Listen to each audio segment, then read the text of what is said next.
다음 주 경주에서 열리는 에이펙 정상회의를 앞두고 김용범 실장과 김정관 장관이 미국에서 관세 협상 후속 협상을 벌였습니다. 김용범 실장은 쟁점에서 일부 진전이 있었지만 끝날 때까지 끝난 건 아니라고 밝혀 에이펙 전 막판 협상이 이어질 것으로 보입니다. 워싱턴에서 홍상희 특파원입니다. 김용범 대통령실 정책실장과 김정관 산업통상부 장관이 다시 워싱턴을 찾았습니다. 김 실장은 귀국 사흘 만, 김 장관은 이틀 만에 후속 협상을 위해 방미길에 나선 겁니다. 지금 맞게 남아있는 쟁점들이 있어서 그 쟁점들을 물론 화상으로도 하지만 직접 보고하는 게 훨씬 효과적일 것 같아가지고 직접 만나기로 했습니다. 워싱턴 DC에 도착하자마자 미 상무부를 찾은 두 사람은 미국 측 협상 대표격인 하워드 러트닉 상무장관과 만났습니다.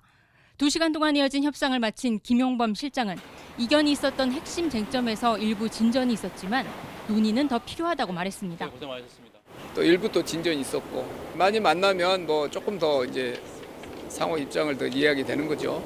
끝날 때까지 끝난 데가 아니죠. 뭐 협상이라는 것은 늘 그렇지만 끝날 때까지 끝난 건 아니고요. 남아있는 한두 가지 쟁점에 대해서는 말을 아꼈습니다. 3,500억 달러, 약 500조 원 규모의 대미 투자 패키지 가운데 현금 비율과 자금 공급 기간을 중점적으로 논의했을 것으로 예상됩니다. 구윤철 부총리 겸 기획재정부 장관도 블룸버그 TV와의 인터뷰에서 통화 사업보다는 3,500억 달러의 투자를 어떻게 구성할지 주력하고 있다고 말했습니다.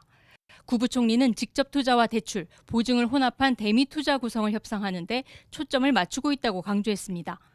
김 실장과 김 장관은 곧바로 애틀랜타를 경유해 귀국길에 올랐습니다.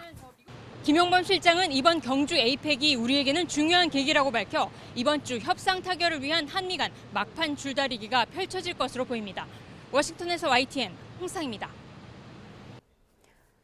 네, 이번에는 김희준 YTN 해설위원과 함께 막판 관세 협상 상황 자세히 짚어보겠습니다. 안녕하십니까? 어서 오세요. 안녕하세요. 네, 자 김용범 실장과 김정관 장관이 다시 미국을 찾았는데 협상 타결이 임박한 걸까요? 네, 한미 관세 협상에서 그 후속 쟁점 협의를 놓고 가속도가 붙는 모습이긴 합니다. 이런 가운데 양측이 얼굴을 마주하고 하는 그런 대면 협상은 이미 종료가 됐어요. 이제 에이펙 정상회담 회의 계기에 한미 정상회담을 앞두고 과연 이것이 타결이 될 것인지 양국 정상의 결단만 남았다는 그런 얘기가 나옵니다. 협상 타결이 임박했다는 신호일 수도 있지만 아직 쟁점을 놓고 완전한 타결에는 이르지 못한 상황입니다. 김용범 정책실장 어제 출국하면서 한미 간의 팽팽히 대립하는 한두 가지 쟁점이 남았다고 언급을 했는데 조금 전에 보신 것처럼 러트닉 상무장관과 회담한 뒤에는 일부 진전이 있었다면서도 끝날 때까지 끝난 건 아니라고 말을 했죠. 이는 이제 악마는 디테일에 있다고 그 최종 합의문에 서명할 때까지 긴장을 늦출 수 없다는 그런 얘기입니다. 현재 그 3,500억 달러 대미 투자 펀드의 현금 투자 비율이나 수익 배분 등을 놓고 막판까지 치열한 줄다리기를 벌이고 있습니다. 에이펙 계획이 한미 정상회담이 일주일 정도 남았는데 이때 합의문을 발표하도록 해보자는 데는 양국의 공감대는 있습니다. 하지만 국익 관점에서 이 협상이 타결되지 않으면 양해각서, 그러니까 MOU를 체결할 수 없다는 것이 우리 정부 입장입니다. 우리 협상단이 일단은 무박 3일의 출장을 마치고 귀국을 하는데 트럼프 대통령과 미국 정부 핵심 관리들이 모두 말레이시아와 일본을 차례로 방문하게 돼 있어요. 에이펙을 앞두고. 그렇기 때문에 필요한 그런 협상은 앞으로 화상을 통해서 이루어질 것으로 예상이 됩니다.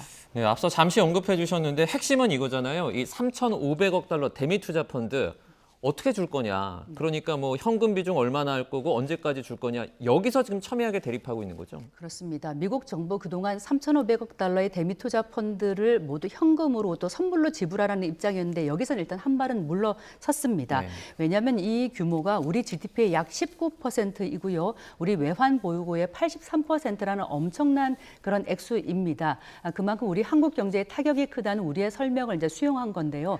정부는 대미 투자 현금의 비중을 최소화하고 또 투자 시기도 분산해서 외환 시장의 충격을 줄이는 데 최선을 다하고 있습니다. 이에 따라서 현금 투자 비중은 5% 정도로 제한을 하고 이 10년 안팎의 장기 분할로 납부하는 방안을 미국 측에 제안을 했는데 네. 이는 이제 왜냐하면 우리 외환 시장에 충격을 주지 않고 우리가 매년 외화를 조달할 수 있는 그런 수준이 연간 150억 달러에서 200억 달러 정도이기 때문에 이 같은 선에서 타결을 짓겠다는 입장이에요. 하지만 미국은 여전히 연간 약 250억 150억 달러의 그런 투자를 요구하는 것으로 전해져서 막판까지 아주 첨예한 줄다리기가 계속될 것으로 보입니다. 또 하나 그 투자처 선정에 있어서 보면은 미국은 그동안 미국이 이 투자처를 정하겠다 이런 입장이었는데 여기에 한국 기업의 어떤 관여 부분을 또 정하는 것 그리고 수익 배분 비율도 이제 막판까지 핵심 쟁점이 될 것으로 보입니다.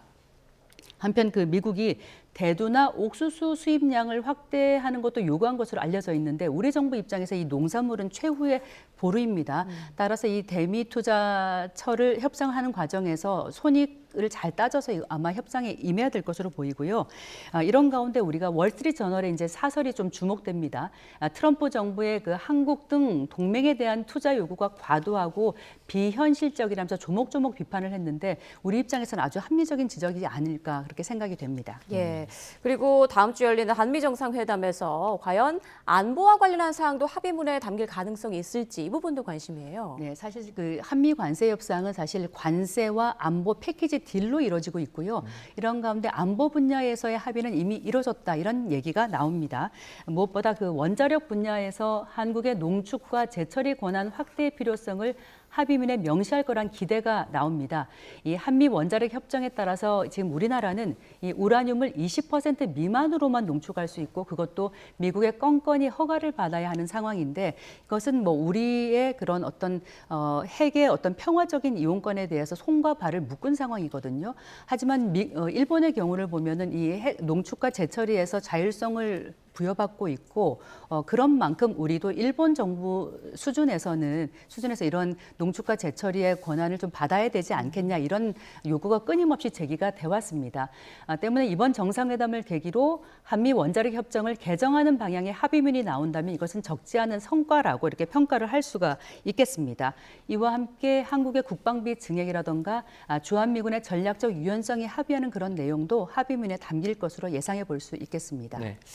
북한이 에이펙을 앞두고 탄도미사일을 발사하기도 했었는데 자, 트럼프 대통령 방한했을 때 이제 북미 회담 가능성은 좀 여전히 살아있다라고 저희가 볼 수 있을까요? 네, 트럼프 대통령과 김정은 위원장이 깜짝 만날 가능성 그렇게 크지는 않습니다만 완전히 배제할 수 없다라고 얘기를 하겠습니다. 네. 이재명 대통령 그 CNN 방송과의 인터뷰에서도 그 가능성은 낮지만 두 정상이 만난다면 환영하고 적극 지원하겠다 이런 얘기를 했습니다.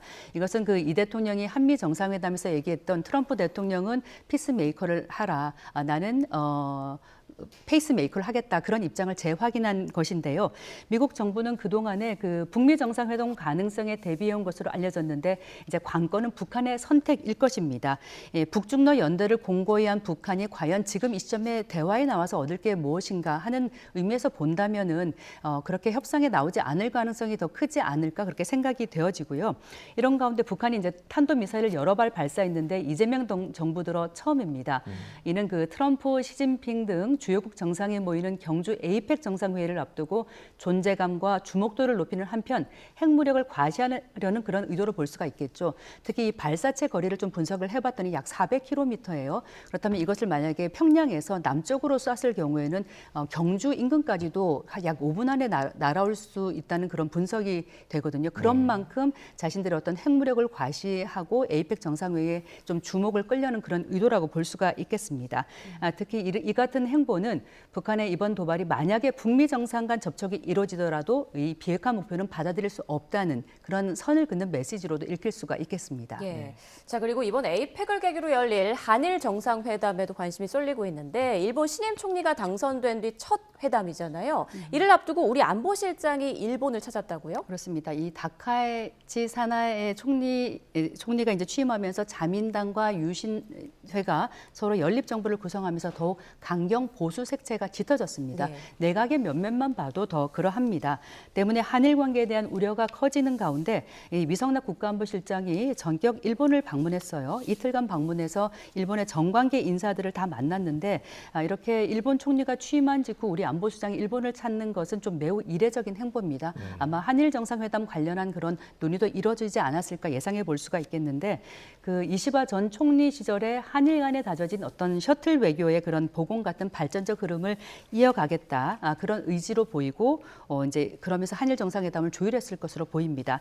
다카이치 총리도 취임 초기에는 이 매파 같은 발언은 자제하고 한일 관계의 미래 협력을 강조했지만 실제 행보는 조금은 우려스럽다고 하겠습니다. 특히 강한 일본을 내세우면서 이른바 3대 안보 문서의 조기 개정을 추진하고 또 방위력을 대폭 강화하는 데 드라이브를 걸고 있습니다. 또 방위비 증액은 물론이고요. 신형 잠수함 추진 같은 그런 것도 명시를 했는데 이것은 곧 일본이 핵 추진 잠수함을 가지려는 그런 행보가 아닌가라는 그런 관측도 나오고 있습니다. 이것은 아마 오는 27일에서 29일까지 트럼프 대통령의 이제 일본 방문이 공식 발표가 됐는데 이를 앞두고 선제적으로 좀 미국의 방위비를 증액하는 모습을 보이는 한편 중국 견제 행보에도 조금 같이 발을 들이는 그런 모습을 보이려는 것으로 해석이 돼요. 근데 한국과 주변국 입장에서 매우 우려스러운 부분이라고 할 수 있겠는데 이 다가오는 아세안 정상회의 또 에이펙 정상회의 계기에 한일 정상이 약간 협력과 어떤 신뢰의 발판을 마련할 수 있을지 더욱 주목하게 되는 부분이라고 하겠습니다. 네, 여러모로 에이펙 정상회의 참 중요한 자리가 될 것 같습니다. 지금까지 김희준 해설위원과 함께했습니다. 고맙습니다. 고맙습니다.